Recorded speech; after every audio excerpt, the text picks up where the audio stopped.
Good evening, ladies and gentlemen. In his days in the ring, he was slippery, he was hard to hit. He's even as slippery to pin down for the interview, but at last we have him, an absolute South African legend, Vuyani Bungu. If you're interested in that, stick around.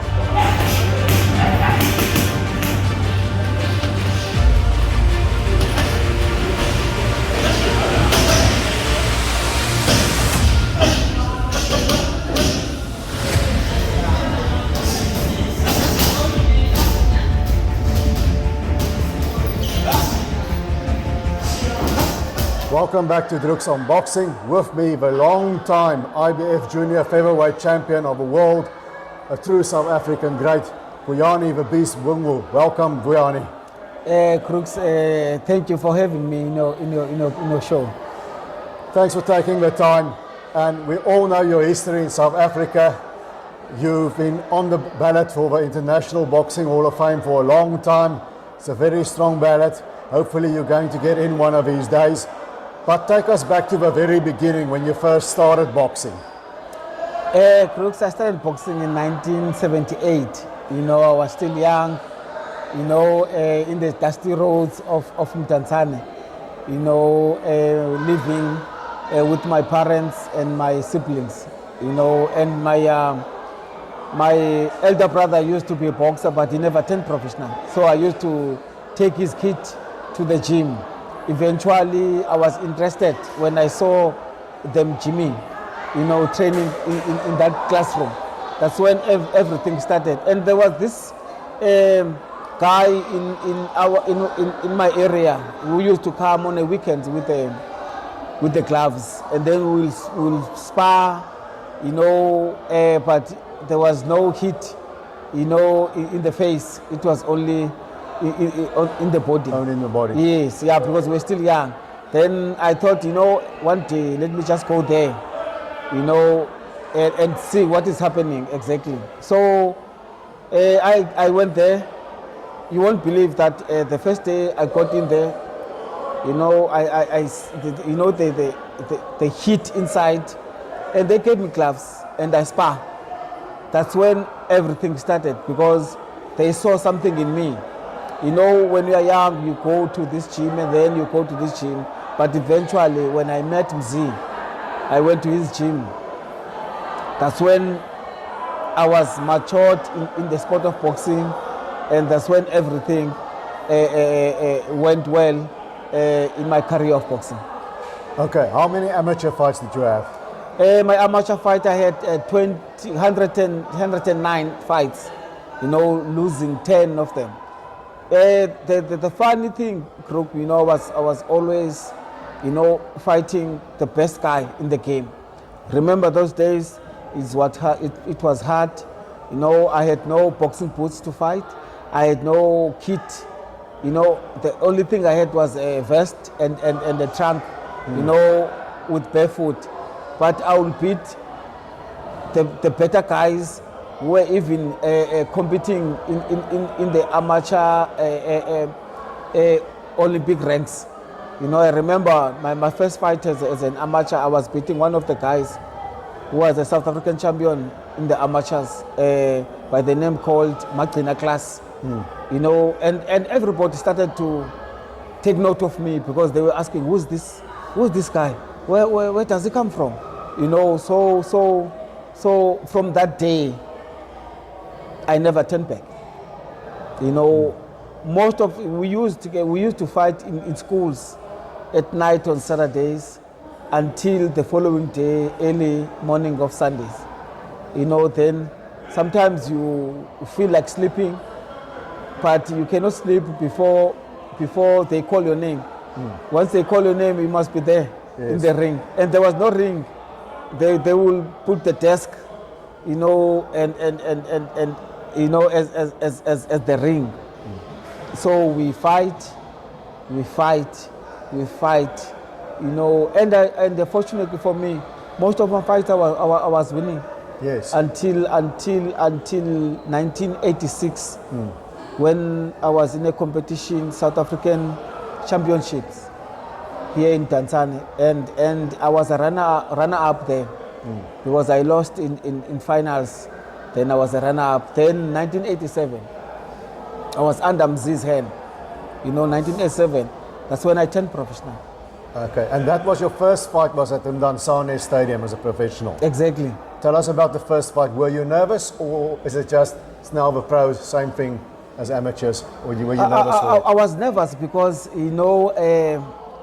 it was my first time to pull my vest, to pull out my vest. So I was nervous, and the 4 rounds, remember, in the amateur we used to fight 3 rounds.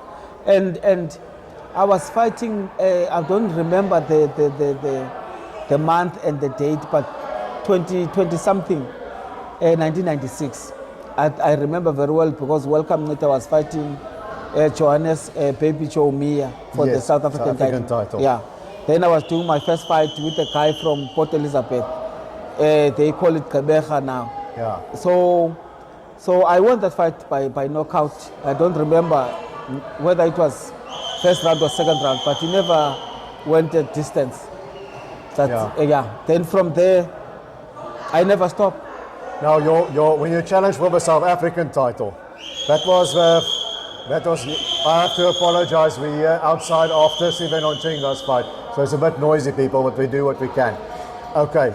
So your first challenge for the South African title was in Cape Town. I remember watching it against Fransie Badenhorst. Yeah, against Fransie Badenhorst. And I think you knocked him down. Yes, I knocked him down. Then he came back in the fight. Tell us about that. It was not easy. It was my first attempt, to fight for the South African title. And Fransie Badenhorst, his real name was Slanomarat. Yes. And he was a good puncher. That man could punch. Yes. I at some stage in between the rounds, I wanted to ask Mzi to go and check the gloves because to me the way he was hitting me, it was like there's something like a steel. Yeah. You understand? Yeah. That's how Francie Badenhorst was punching me, but I lost on points.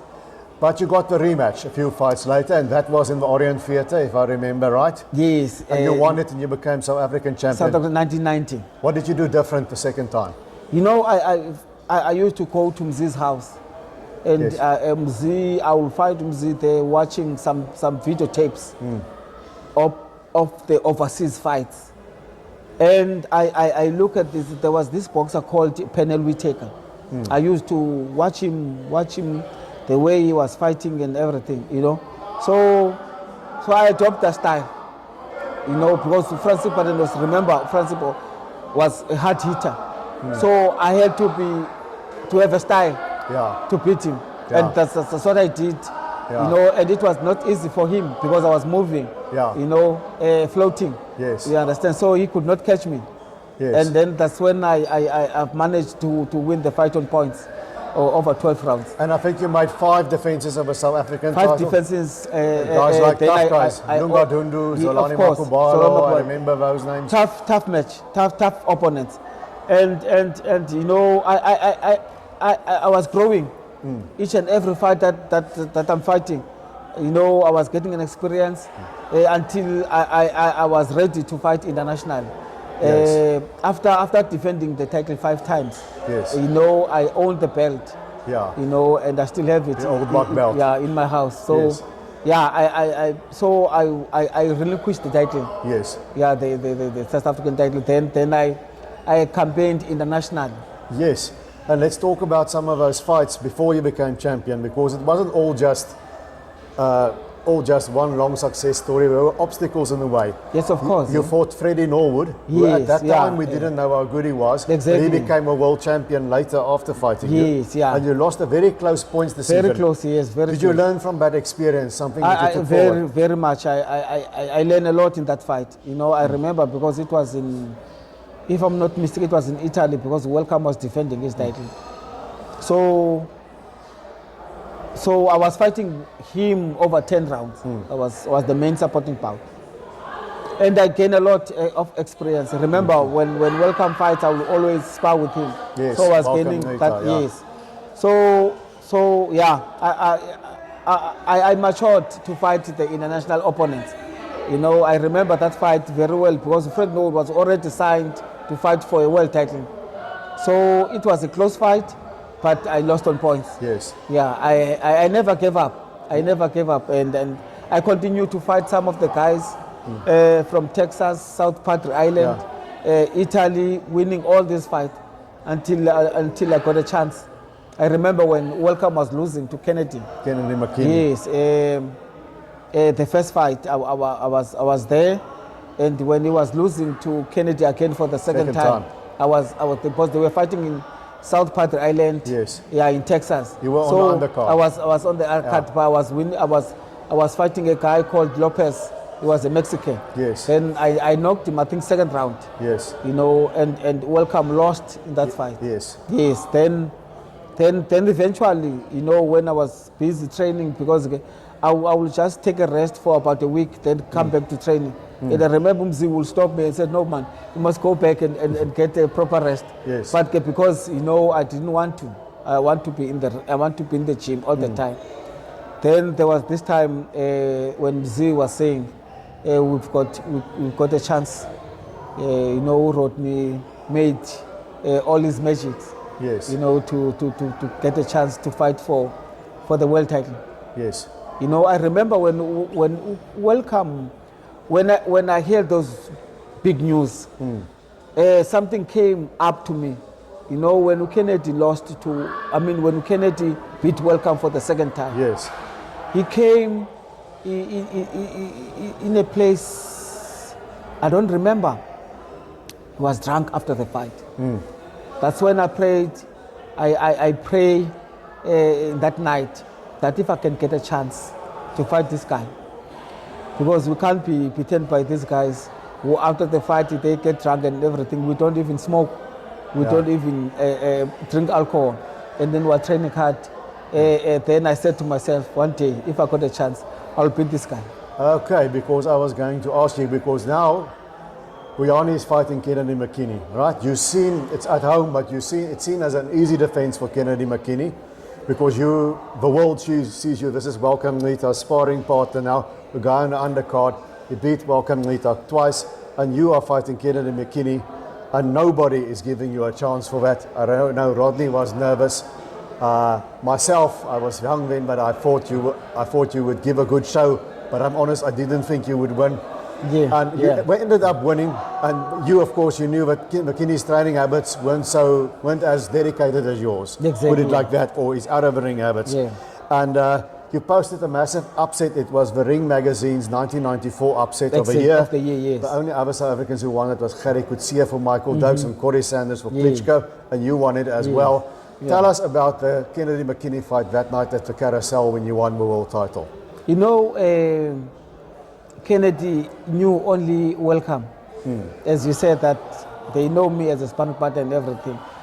I was ready. I remember the day of the fight. It was afternoon when Mzi came into my room at the Carousel. And then he said, it was me and him. And he said, Vito, please tell me, are you going to win Kennedy McKinney? And I said to him, no, you must relax, because I'm going to win it, and I'm going to show you, you know. And the night of the fight, Papa was shouting. Remember, Papa was my trainer, Terry Stotts, yes. He was shouting, because my dressing room was not far from Kennedy's dressing room. So we went outside to he was doing the pad work. So and I was more of there was this tension, you know, and I cannot throw all the punches in front of the Kennedy's camp. But Upapa, I didn't know that he was playing them psychologically, because he was said, Vuyani, we are going to win this fight. Vuyani, we are going to make history. You know, we are going to beat Kennedy McKinney. And when we go in the ring from the first round, I could see, you know, Papa was, he will read me, he knew me, and when the first round ended, and I could feel it that I'm going to win the fight, you know, because our plan was to lock the right hand of Kennedy, and I did that I did that very well. How did you do it? You know, because we were planning all the time. Because I was jabbing him, getting inside all the time, and moving to this right hand. Yes. So that he can't throw it. Because Papa was saying to me, you know why Welcome was a sucker to that right hand? Because he always moved away from that right hand. He said, no, Vuyani, you must go straight to that right hand, lock that right hand all the time, and move to this side of this right hand. You are going to lock him. And I did that because I was very close, and then he'll try and push me so that he can nail me with that right hand. You didn't give him the space. Exactly. Yeah. So for that right hand, and I didn't give him a chance to do that. So now, after you became champion, you had a very long title reign. You set the record for the most successful title defenses by a South African. 13 title defenses. That's how long that reign lasted. So we can't go through every fight, but we can go through some of our highlights. Some were harder than others. Let's go to the rematch of Kennedy McKinney. Yeah. That was a tougher fight. That was a closer fight. You still won, but it was closer that time. I still remember very well. I'm not sure whether it was a split decision or what. Yeah, but it was very close. And I remember Kennedy McKinney, you know, he could not believe it because he was moving around the ring, saying I won the fight. Yeah. They robbed me and everything. Yeah. But I could feel it as well that I've won the fight. As much as I didn't perform like the first time, but the way I was performing, I could feel it in my body that I'm winning the fight each and every round. Yes. Yes, it was very close. Yes, he had some rounds that he took it from me, but at the same time, as a champion, I've managed to collect the points. But you know, and then a few fights after that, he won the WBO world title from Junior Jones. Knocked him out. Was you surprised when he knocked out Jones? Yes, I was, and I could see that the only thing he wants is to nail. You know, when I was watching that fight, to me it was like a grudge fight. People who knew each other, people who wanted to meet. To fight for a long time. Yeah. You know, because there was no tactics, there was nothing. They were just. It was a shootout. Yeah, exactly. Yeah. They were just aiming with that right hand. You know what I've noticed is that if Junior Jones catches Kennedy McKinney first, Kennedy McKinney is gonna go, and if Kennedy McKinney catches Junior Jones first, Junior Jones is going to go. Fortunately, Kennedy McKinney nailed Junior Jones first, and then he took him out. Yes. Yeah, to win the WBO. Enough about Kennedy McKinney. You fought other guys too.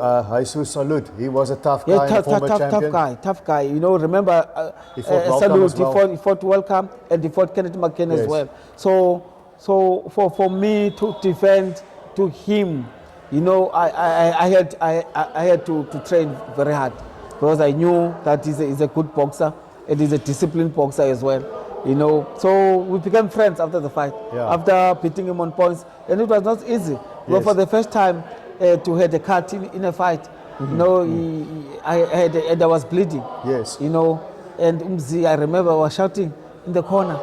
You know when you fight at home, the disadvantage of fighting at home is that when the crowd is not singing Shosholoza for you, then you must know that you are in trouble. Yes. No, when it was quiet at the carousel, I could see that no, there's something wrong that is happening. I remember, I think round 9 or so, you know, when the gong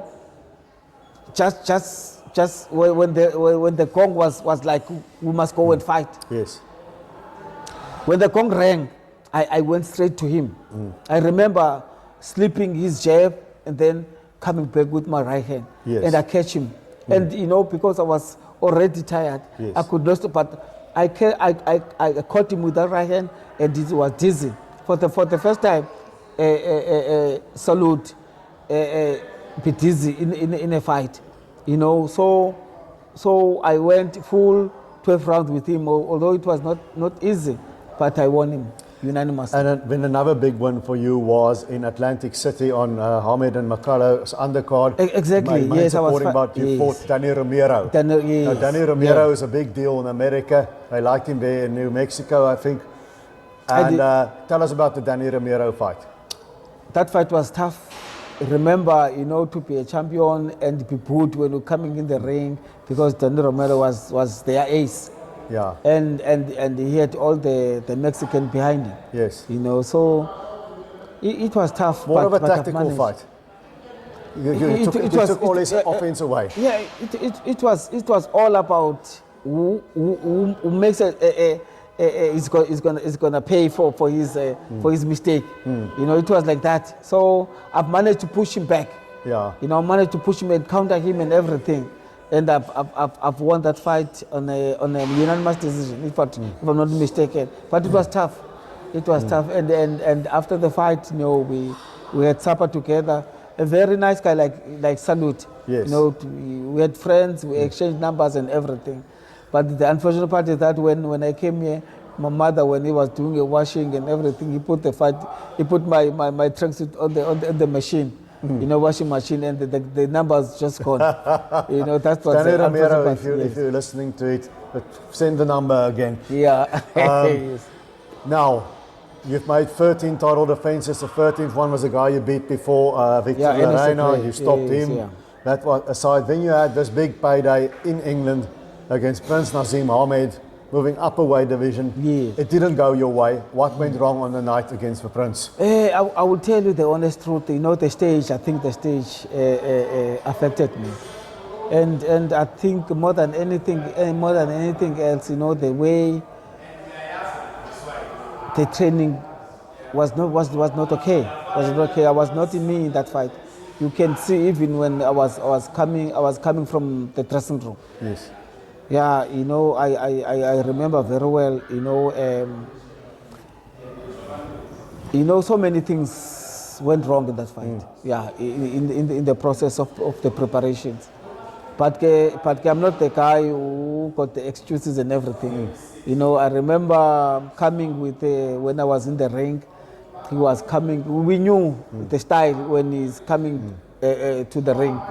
The way he will come with that, on that cash, and with the puff daddies and I know that psychologically, he caught me.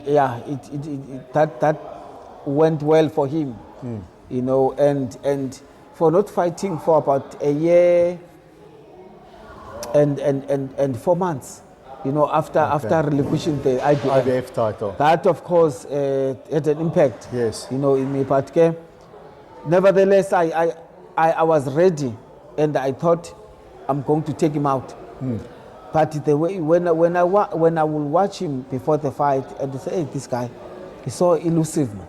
I don't know, but I'll try because he moves the upper body. But the body is here. Yeah. The legs are not moving. The way he was so elusive, And when I was in front of him, he was doing exactly that. And it was not easy for me, and he catch me in round 4. Unfortunately, he caught me with a punch that I didn't even see it, and I went down, and it was the end. But Hamed is a great fighter. Only Barrera beat him in the end, of course, yeah. Only Barrera beat him in the end. Only Barrera after yes, yeah. Well, now, after the Hamed fight, were you, to your mind, retired or not? After the Hamed fight, I took a long break. I think 2 years and 6 months. Yes, and then you came back, you fought Lehlohonolo Ledwaba, who of course won your old title after you, and then lost to Manny Pacquiao, but it was a big local derby. Exactly, yes. That night didn't work out for you. It didn't work out, and I could see the body as well. I was not as sharp as I used to be. Yeah, but I lost on points. But the Ledwaba fight nonetheless, after that, your career wasn't over yet. You still scored 2 good wins. Exactly. And now over time, those wins look much better because that guy went on to become world champion himself again. Yes. He won 2 decisions over Takalani and Ndlovu. Exactly, yeah. The last one was for the IBO belt. Yes, yeah. Tell us about Taki. We fought the first fight. It was an elimination for the IBO. Fortunately for me, I won the fight, although I could see that I'm not as sharp as I used to be. But because Utaki was young, he was playing around and all that. So I was serious because I was already matured most in the game. I knew that I'm winning the fight. I won the fight on points. Then again, Rodney, we fought with Taki again for the vacant IBO. Yes. Yeah, You won that. Yeah, I won that. That became a new IBO featherweight champion. Yes. Yeah. What do you think of the IBO? Because we regard the WBA, WBC, IBF, and WBO as a big four. Do you think the IBO needs to be included in that, or is it still behind all the others? The IBO needs to be part of included in those WBA, IBF, WBC, because there's a lot of boxers that are so that body is so active. Yeah, so many is giving people chances, to become world champions, and the guys who are ready, to fight for the world title. And then your last fight was against Thomas Mashaba. You lost a close decision. Yes, and then you said goodbye. You decided it was time now. Yeah. Then after losing to Thomas Mashaba, I said to myself, you know what, that's it. Yeah. If you look, I've hung up the gloves. If you look back at your career today, to me it looks like it's a fantastic career. You've gone so much further than people thought you would go at the beginning. Yes. You became a South African great, arguably one of the greatest fighters in South Africa, in a small little elite group along with Brian Mitchell, maybe one or two others. But you truly are a South African great. You're on the International Hall of Fame ballot. Many of us think we should have gotten in long ago. An absolute stellar career. Is there anything you would have done different if you think about it now? Nothing. Nothing. You'll do it all again. I did everything I had to do in that time. So I'm living a happy life now. My kids, my wife. You've got 3 daughters. Yes. The only thing now that is my challenge, is to give back to my community. Yes. Yeah, this is one thing that I'm working on at the moment. Remember, those people are in my heart.